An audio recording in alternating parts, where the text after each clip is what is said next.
Coba bayangin deh, ada sebuah kebijakan rekrutmen besar dari pemerintah yang baru aja jalan, tiba-tiba kurang dari setahun langsung dibatalkan total. Ini bukan cerita fiksi loh, ini adalah kisah nyata dari skema pegawai pemerintah dengan perjanjian kerja atau PPPK paruh waktu. Pasti langsung bikin kita semua bertanya-tanya kan, gimana ceritanya sebuah program pemerintah yang dampaknya itu besar banget bisa dihentikan secepat ini? Nah, yuk kita bedah bareng-bareng apa sih yang sebenarnya terjadi sama skema PPPK paruh waktu ini. Oke, jadi dalam pembahasan kita kali ini, kita akan telusuri 5 bagian penting ini. Mulai dari pembatalannya yang super mendadak, sampai kita coba jawab pertanyaan besarnya. Apakah ini sebuah koreksi kebijakan atau sebuah kegagalan? Oke, kita mulai dari fakta utamanya dulu ya. Dan ini penting, ini bukan sekedar rumor atau isu yang beredar. Udah ada konfirmasi resmi langsung dari Kepala Badan Kepegawaian Negara alias BKN. Pernyataannya itu udah kayak ketok palu hakim mengakhiri semua spekulasi. Skema PPPK paruh waktu resmi dihentikan. Betul, umurnya cuma setahun padahal kebijakan ini menyangkut nasib ribuan tenaga teknis. Nah, walaupun pembatalannya terasa sangat tiba-tiba, ternyata program ini tuh dari awal memang nggak pernah dirancang untuk jadi solusi permanen. Kaget kan? Jadi apa sih sebenarnya PPPK paruh waktu itu?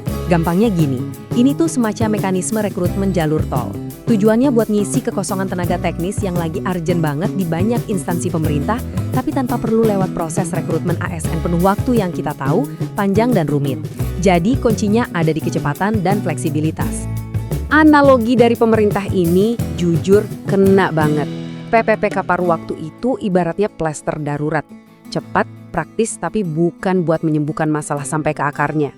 Artinya apa? Dari awal ini memang dirancang cuma sebagai solusi sementara.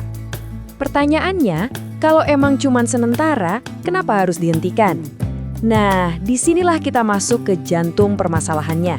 Ternyata ada jurang yang lebar banget antara rencana di atas kertas dengan kenyataan pahit di lapangan. Coba deh lihat perbandingannya di sini. Jomplang banget kan? Harapannya, para pegawai PPPK paruh waktu ini kerjanya ya paruh waktu, ngerjain tugas-tugas pendukung.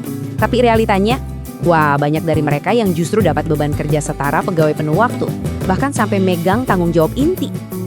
Ketidakcocokan ini akhirnya memicu semacam efek domino. Mulai dari beban kerja yang dirasa nggak adil, terus jenjang karir yang jadi abu-abu buat para pegawainya, sampai bikin pusing para manajer di lapangan buat ngelolanya. Ujung-ujungnya, sistemnya jadi nggak stabil. Dan keputusan buat menghentikan ini bukan asal-asalan loh. Ini berdasarkan hasil evaluasi internal pemerintah yang menemukan banyak masalah ini.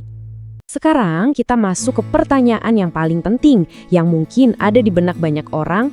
Terus, gimana nasib para pegawai yang udah terlanjur direkrut lewat skema ini? Gimana nasib kontrak mereka? Apa masa depan mereka dipertaruhkan? Untungnya, ada kabar baik. Ada jaminan yang sangat jelas dan tegas dari BKN. Tidak akan ada pemutusan hubungan kerja secara sepihak. Ini poin yang super krusial dan perlu kita garis bawahi bersama.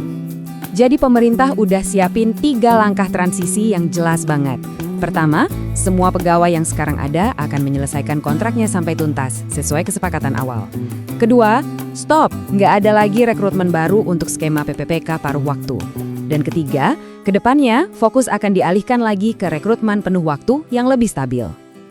Sampailah kita di bagian akhir. Jadi, gimana nih kita harus memandang keputusan besar ini? Mari kita coba lihat dari sudut pandang pemerintah.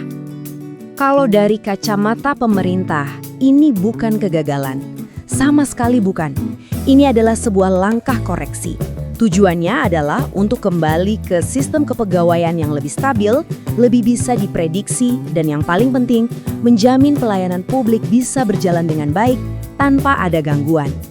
Pada akhirnya, pembahasan kita ini meninggalkan satu pertanyaan besar yang menarik banget buat kita renungkan. Apakah pembatalan skema PPPK paruh waktu ini adalah sebuah koreksi taktis yang memang diperlukan demi kesehatan birokrasi jangka panjang? Ataukah ini sebetulnya adalah sebuah eksperimen kebijakan yang mungkin sedikit terburu-buru dan akhirnya ya gagal? Jawabannya mungkin nggak hitam putih, tapi ada di antara keduanya.